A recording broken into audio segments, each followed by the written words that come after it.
सन्माननीय व्यासपीठावरील तोलामोलाचे मान्यवर आणि एवढा वेळ साथ दिली, थोडं 5-10 मिनिटं अजून साथ द्या. समृद्ध मनाच्या 5 ते 10 मिनिटं मोठ्या फक्त. मनाच्या Surprise gift माझ्या राहिलंय. दिलदार 5-10 भगिनी मिनिटं की साथ द्या ज्या थोडीशी. तब्बल 3:30 वाजेपासून ह्या माडगुळकर सभागृहात नाट्यगृहात आल्यात की आपल्याला एकमेकींना भरभरून वेळ देण्यासाठी तुम्ही आलात. अहो सोपं नसतं स्वतःला एका सीटवर इतका वेळ बसवून ठेवणं, कारण आपण स्त्री आहोत. आपल्या स्त्रीच्या चंचलतेची ही परीक्षा आहे की आपण 6 तास एका सीटवर बसलो. म्हणून म्हणते स्वतःसाठी एकदा जोरदार टाळ्या. इथेच मातृशक्तीची खरी परीक्षा. आपण जेव्हा कुठेतरी जात असतो, काहीतरी मनाशी निर्णय घेऊन जात असतो, तेव्हा आपलं ठरलेलं असतं की मी अमुक अमुक वेळेला घरी जाणार आहे. पण इथे आल्यावर घरी जाण्याची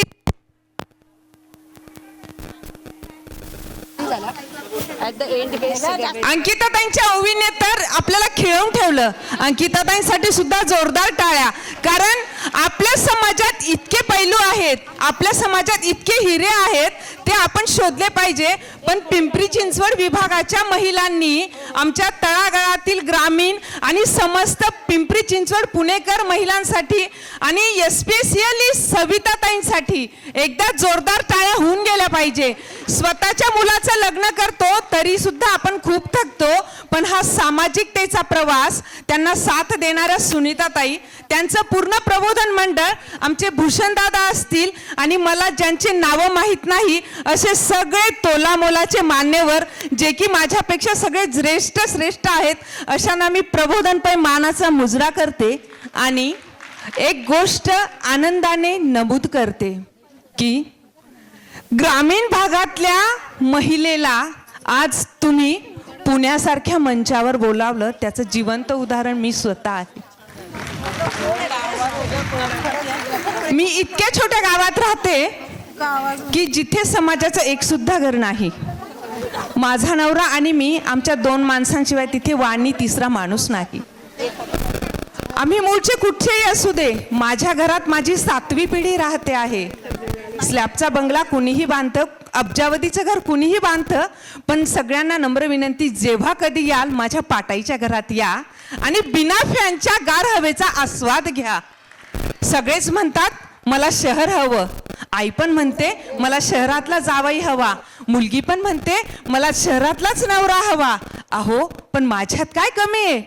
स्वतः माझ्यात काय कमी आहे? माझा नवरा BSc केमिस्ट्री फर्स्ट क्लास 89 सालातला उत्कृष्ट पुडी बांधतो, ती तुम्ही दुबईला न्या तरी सुटणार नाही.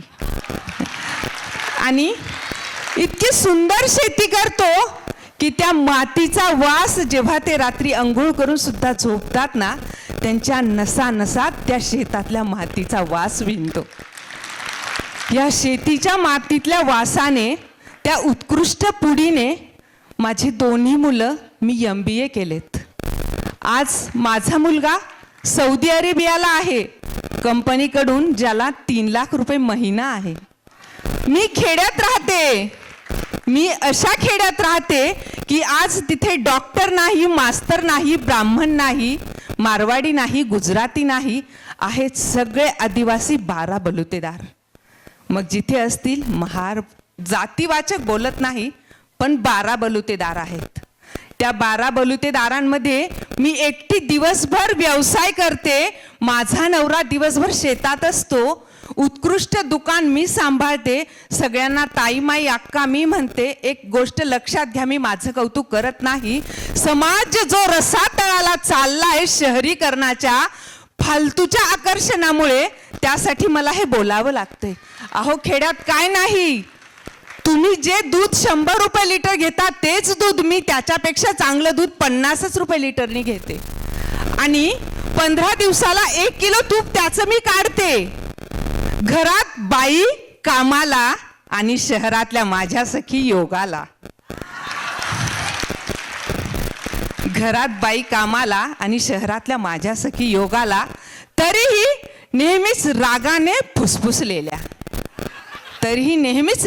फुसफुसलेल्या, कुठेतरी किंतु परंतुची भावना असतेच, काहीतरी कमी असतंच.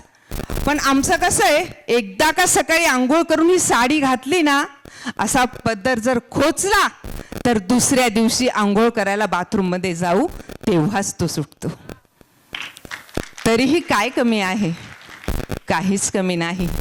समाधान मान्यात असतं. आनंद शोधावा लागतो, एकतर तो निर्माण करावा लागतो. आनंद हा बाजारात मिळणारी वस्तू नाही, एकतर तो स्वतःतल्या समाधानाने शोधावा लागतो, तेव्हाच तो मिळतो. कुणाची बरोबरी करून कधीच संसार सुखाचा होत नसतो. प्रत्येकाला सगळं जमतं असं नसतं. हो, प्रत्येकाला सगळं जमतं असं नसतं, पण सगळ्यांनाच सगळं येत नसतं. प्रत्येकामध्ये काहीतरी विशिष्ट असतं, पण सगळंच जर सगळ्यांना येत असतं तर कुणीच कुणाला विचारलं नसतं. कुणीच कुणाला विचारलं नसतं. म्हणून म्हणतात आयुष्यात दुःखाची झळ ही प्रत्येकाला परमेश्वरानं द्यावी. का द्यावी? तर जेव्हा थोडंसं दुःख तुमच्या वाट्याला येईल ना, तेव्हाच तुम्ही भगवंताला ओळखाल. नाहीतर भगवंत सुद्धा तुमच्या पुढे किस गलिका गलबलाच असता. एक छोटंसं उदाहरण देणार अर्ध्या मिनिटाचं आणि माझा प्रवास संपवणार. संघटन कौशल्य. आपला मुठभर वाणी समाज आहे, लक्षात घ्या, मुठभरच आहे. सगळीकडे राज्य सगळ्यांचं आहे, पण आपल्याला जर आपला समाज वाढवायचा असेल, टिकवायचा असेल, तर त्याच्यासाठी संघटन हे खूप महत्त्वाचं आहे. संघटन हे खूप महत्त्वाचं आहे. आणि जे संघटन महिलेत आहे, महिला ही जिच्या हाती पाळण्याची दोरी ती जगाते उद्धारी. नारी की निंदा मत कर नारी रत्न की खान. नारी की निंदा मत कर नारी रत्न की खान. इस नारी से ही जन्मे है राम भक्त हनुमान.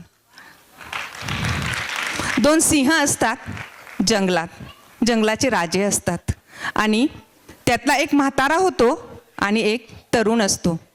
असंच एक दिवस शिकारीवरनं त्यांचं भांडण होतं. इतकं भांडण होतं की ते विकोपाला जातं. ते बोलणं टाळतात. म्हातारा सिंह बसला असतो कोपऱ्यात आपला, आणि तरुण सिंह मस्त जंगलची सफारी करत असतो. तितक्यात काय होतं, त्या म्हाताऱ्या सिंहावर 20-25 कुत्रे आक्रमण करतात. तो आता म्हाताराच असतो, त्याला उठताच येत नाही. आक्रमण करणार तितक्यात तो अबोला धरलेला तरुण सिंह येतो आणि एक डरकाळी फोडतो जोराची. ते कुत्रे पळून जातात. मग मध्येच एक तिसरा सिंह येतो. म्हणतो, का रे बाबा, तुमचं तर इतकं कडाक्याचं भांडण झालेलं, तरी तू त्या म्हाताऱ्या सिंहाला का रे वाचवलंस? मुठभर कुत्र्यांनी आपला समाज संपवावा इतकी तकलदी आपली जात आहे का रे? इतकी तकलदी आपली जात आहे का? एक लक्षात घ्या, काहीही होऊ दे, लाड शाखीय वाणी समाज दिगंत जय जयकार. लाड शाखीय वाणी समाज दिगंत जय जयकार. प्रबोधन संस्थेचे सर्व मान्यवर, सविताताई, भूषणदादा, सुनीताताई, पिंपरी चिंचवड विभागातील समस्त वाणी समाज, प्रबोधन संस्थेचे सर्व तळागाळातले, पडद्यासमोरचे आणि पडद्यामागच्या सर्व मान्यवरांचं मला इथे इतका मोठा सन्मान दिला. एका छोट्याशा गावातनं, ग्रामीण भागातनं मला तुम्ही आज इतक्या मोठ्या महानगरात व्यासपीठावर बसवलं. माझा जो मान सन्मान केला तो आयुष्यभर न विसरण्यासारखा आहे. त्यासाठी मी तुम्हा सर्वांचे हृदयस्थ मंगलमय आभार मानते. आणि मी योगिता भगवंत शिरोरे, नाशिक जिल्हा महिला समन्वयिका, माझे 2 शब्द इथेच थांबते, संपवते. धन्यवाद, धन्यवाद, धन्यवाद. प्रबोधन पर्व